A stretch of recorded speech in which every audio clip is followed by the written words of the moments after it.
Hi, my name is Steely Steiner. I'm a professional barrel racer and I come from a 5-generation rodeo family. My dad is a world champion steel wrestler, my mom's an NFR barrel racer, my baba is a world champion bull rider, and my Gigi was a NFR barrel racer. My great-grandpa, Tommy, was a stock contractor, and so was my great-great-grandpa, Buck. You know, I grew up on the back of the horse, you know. My mom was riding horses when she was pregnant with me, and it's just kind of what I was always supposed to do. I loved running track in high school. That was kind of my other thing, but I knew right away that it wasn't something that I wanted to do forever, and that rodeo is what I loved.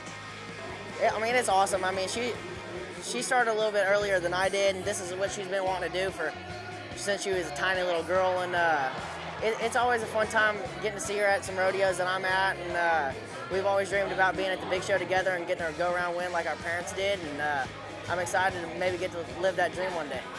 Steely, as a kid growing up, has just always been she's been real reasonable, is what I would call her. Real reasonable. You could talk to her and you'd tell her, well, you can't do that because of, you know, whatever reason, and she'd be like, yeah, okay. And she'd just kind of go along.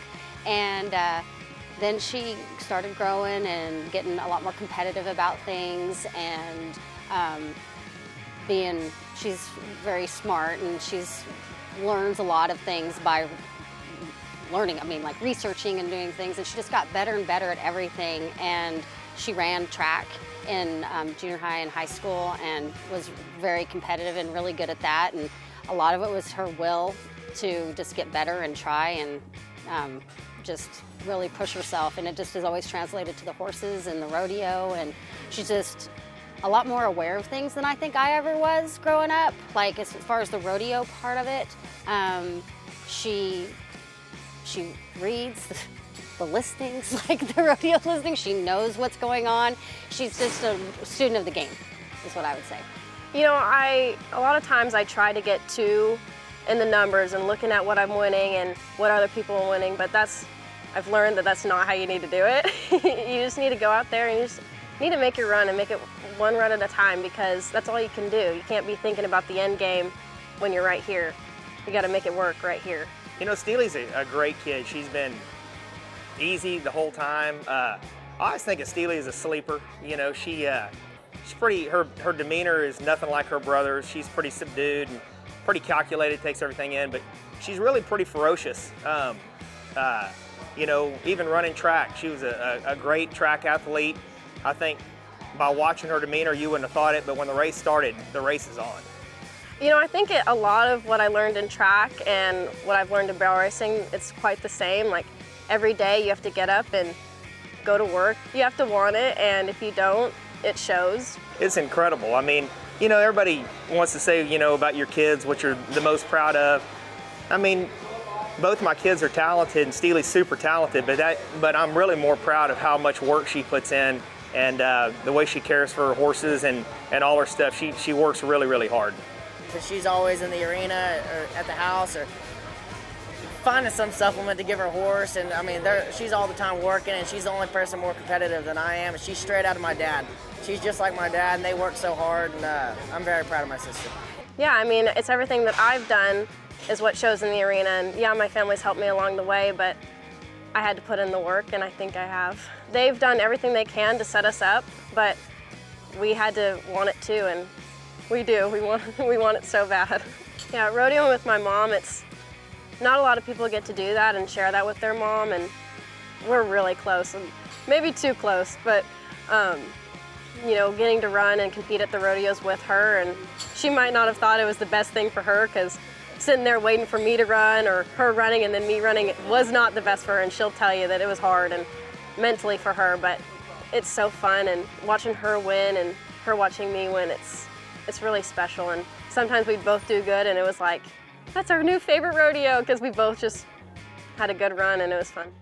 The decision to go and rodeo together was not so much about me entering to begin with, as I just wanted to, I'd always said, you know, we'll go.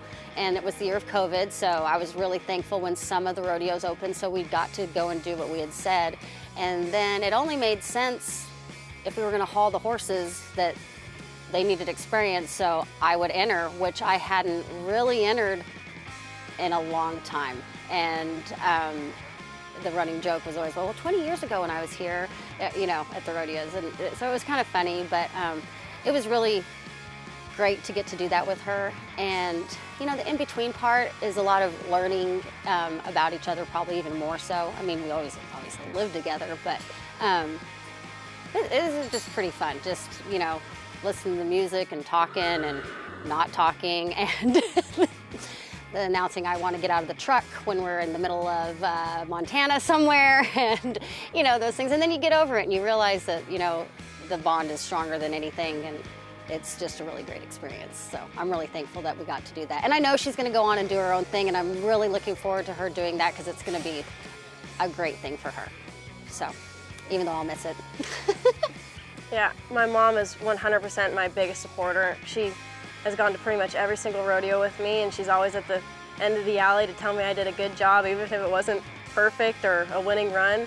And even in the hard times, she's there for me, and she only wants what's best, and she's always there to help. My dad's always at home, and he, even when I don't do good and mom maybe be telling me that I could have done here better, he always is there saying that you still did good, and he always wants what's best. We just told them they were great at everything they did, whether we really believed it or not. I really do think, you know, sometimes people make things harder for their kids, and we always told our kids things aren't that hard. Just try your best, and like I said, even if they failed, we tried to tell them that they learned something from it. You know, he used to get real nervous when I was young, and he just couldn't stand it. He'd be up in the stands pacing, but I'd go out there and I'd do good enough, and he'd be like, oh, good. But now I think he's confident in me and confident that I can do good, and he just wants to watch me run, I think. Yeah, he loves to watch us win, and that's one thing. We love to watch each other win, and he's just always there to support me, and he just wants me to do my best, and when I do, I think that's what really makes him real excited.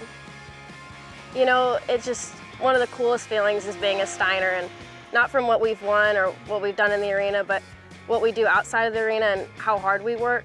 I think that's what it's taught me the most, is how hard to work to earn what you want to get.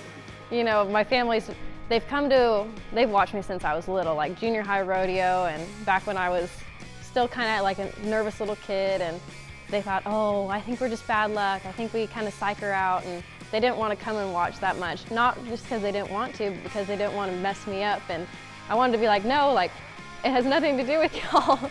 Yeah, when we're at home at the ranch, it's wild usually. There's a lot of stuff going on. There's a lot of bucking horses, a lot of barrel horses, and horses are having babies all the time, and there's a bunch of campers and bareback riders, but it's a lot of fun, and I wouldn't have it any other way.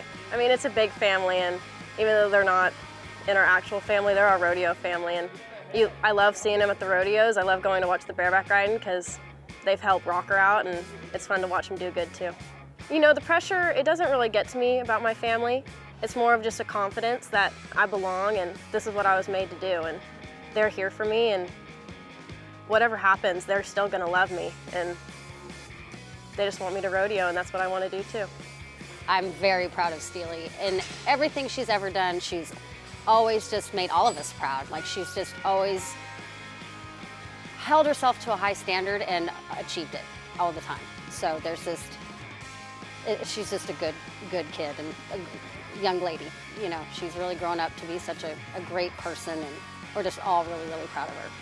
I mean, I've always loved the stories that I hear from my family about the friends that they have, but there's never any rodeo stories about them with their siblings, and there's not too many. There's a few out there, but I'm excited to get to live some memories with Steely and tell our future family about the stories one day. I want her to accomplish every dream she's ever had. I want her to have everything she wants. I'm like any dad, you know, whatever she wants, I want her to have it. So my main horse, my favorite one to run would be Tina Turner.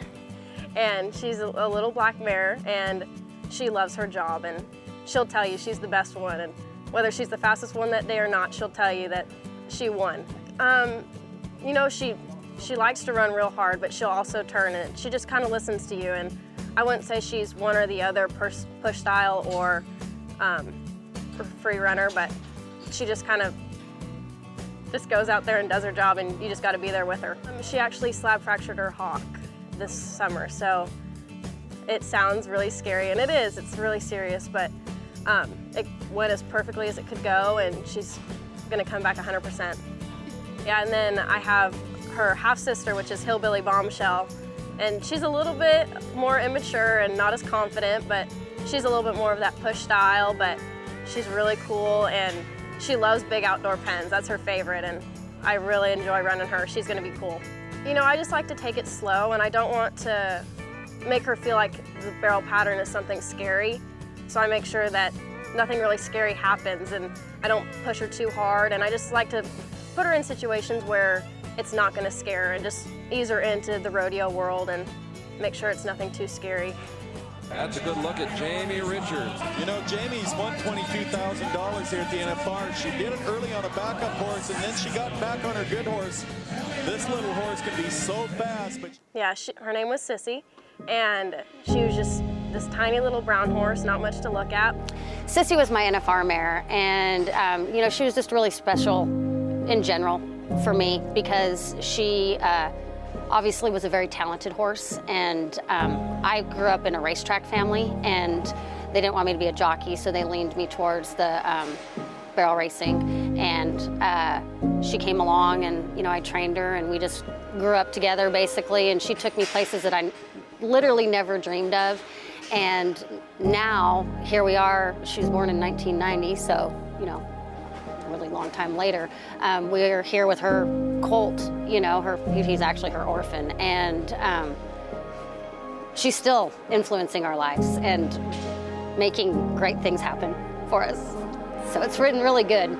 Yeah, she's just been really, really important in my life. Mom always talks about when she'd have to run her to the first barrel, it was like all or nothing. Like you had to run that horse as fast as she could go. Yeah, I have the one I'm running today. His name's Dirty, and he's 16 years old this year, and he's actually out of my mom's NFR mare, and he's just really special, and I've ran him since 6th grade junior high state finals, and it's been a roller coaster, and it hasn't always been real pretty, but he's just taught me so much, and he's what I really learned on. And it's cool to be on him and feel like it's me and it's my mom and Sissy. It's really special when Steely's on Dirty, and it has been since she rode him in junior high. You know, he was harder to ride back then. He was a much younger horse, and when she goes in the arena on him, it's just both my babies running in there, and I just love them both so much, and I love to see them both succeed together and accomplish goals. And you know, he came through really clutch for her last summer, and I'm just really grateful for him for that. I'm fine. Yeah, to ride the horse that is out of my mom's NFR mare and continue on with her, and her legacy is just, it means a lot. And my mom loved that horse, and I love him. He might not love me. He's a little ornery sometimes, but he's just very special. The first time I ever qualified for the American semifinals, it was on him. And you know, I ran him all through high school, and you know, even in arenas that he didn't really like or ground that he didn't agree with, he'd always go in and try. And he loves his job. He's had a lot of injuries, and it's kind of made him the horse that he wasn't supposed to be, but he loves it so much, and he still goes out there and tries every day. You know, he never really got seasoned. My mom, he was young when we were young, and my mom didn't get to rodeo on him. She always said, I think Dirty needs to go out and rodeo, but I don't have the time. It's not fair to him. And then when I started rodeoing, he's a little older. He's not as put together anymore. He wants to stay home. Hauling him long ways isn't really what we should do to him. But when my good mare got hurt last summer, we were driving home to Texas to drop her off, and I'm telling Mom, I think I need to bring Dirty out here. I think he needs his shot. And so we convinced Dad to haul him up to Amarillo and meet us with him, and we take off with Fat Dirty, who'd been out in the pasture for 2 months, and he just, every run he got better, and we ended the season at Salinas, and he just like exceeded expectations, and I just never thought he'd be that competitive at 16, and he's just the best. I always knew he was very capable in the arena, but I didn't know he'd ever have the chance. You know, that's the neat thing about great animals is they always exceed your expectations. I mean, that's buck and stock and barrel horses. You know, you just never know when things are going to have their time to shine. And I think horses are like people. Sometimes they just catch magic. Come on, atta girl. Good first barrel, second barrel. You betcha, girl. Now we all help. Steely Steiner had the best time of the day as she knocks it down right there with a time of 16:20.